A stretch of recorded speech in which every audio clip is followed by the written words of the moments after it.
बादशाह बनते नहीं हैं, बादशाह पैदा होते हैं। तुम तो बड़े चालाक निकले। जिस पर शक हो जाए ना उसे गोली मार देनी चाहिए। हमारे धंधे का एक बड़ा गंदा असूल है, नींद कर लो लाला।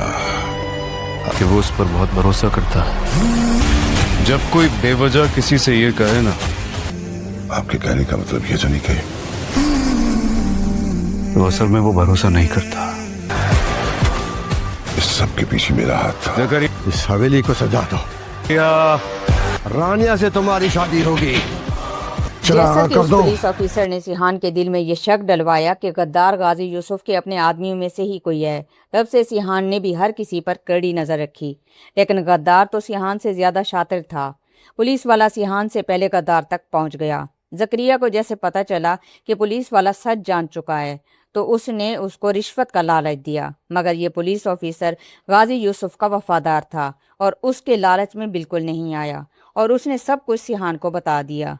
इल्हाम ने तुर्की जाने का इरादा कैंसिल कर दिया और कहा कि वो सिहान को इस मुश्किल हालात में अकेला छोड़कर कभी नहीं जाएगी। दूसरी तरफ लाला रानिया की शादी उस बूढ़े आदमी से करवा रहा होता है जो उसका अपना आदमी होता है।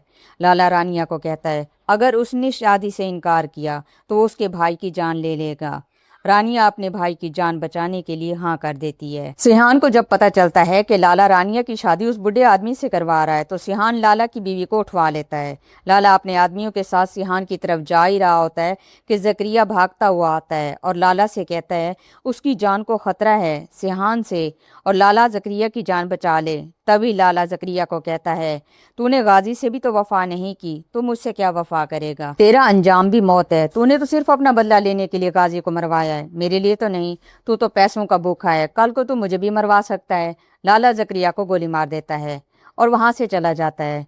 जकरिया बेहोश होकर गिर जाता है। तभी कुछ आदमी वहां से गुजर रहे होते हैं और वो जकरिया को हॉस्पिटल ले जाते हैं। जकरिया की जान बच जाती है।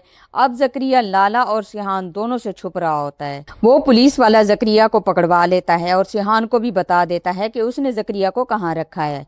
निशात इल्हाम को कहती है कि वो सिहान को किसी कीमत पर भी अकेला छोड़कर ना जाए और सिहान से शादी कर ले।